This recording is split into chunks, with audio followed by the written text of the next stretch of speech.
ஆமாம். ஸோ சகோதரர் அண்ணக்கூடியார் அவர்களுக்கு இந்த இடத்துல மகிழ்ச்சி. உறவுகள் உறவுகள் எப்படி அமைத்த உறவு, நாம அமைத்துக் கொள்கிற உறவு, அமைந்த உறவு, இதுதான் உறவுகளை நான் பிரித்து பார்க்க முடியும். அமைந்த உறவு நாம அமைத்துக் கொள்ளும் உறவு. டிஸ்கவரி, இன்வென்ஷன் அப்படி எடுத்துக்கலாம். அமெரிக்கா என்பது டிஸ்கவரி, இருந்தது, கொலம்பஸ் கண்டுபிடித்தான், அது இன்வென்ஷன். கடல் இருந்தது, டிஸ்கவரி, அதில் உப்பை ஒருவன் கண்டுபிடித்தான், இன்வென்ஷன்.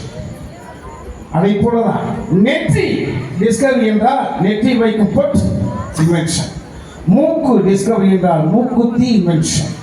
காது டிஸ்கவரி என்றால் தோடு, இதழ்கள் டிஸ்கவரி என்றால் அதனால் ஒரு முத்தத்தை இட முடியும் என்று முதலில் சொல்லிக் கொடுத்தான், அவன் ஒரு இன்வென்ஷன்.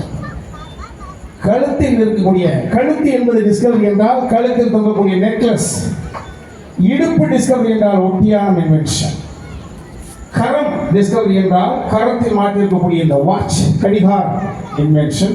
விரல் டிஸ்கவரி என்றால் மூளை டிஸ்கவரி என்றால் சிந்தனை, இன்வென்ஷன். சிந்தனை டிஸ்கவரி என்றால் எழுத்து, இன்வென்ஷன். எழுத்து இன்வென்ஷன் டிஸ்கவரி என்றால் ஒரு கலைஞன், இன்வென்ஷன். இதான். அதை போல அமைந்த உறவு நம்மளுக்கு அம்மா மாற்ற முடியாது, அப்பா மாற்ற முடியாது, தாத்தா, பாட்டி, அப்பத்தா, அம்மாச்சி, பெரியப்பா, பெரியத்தா,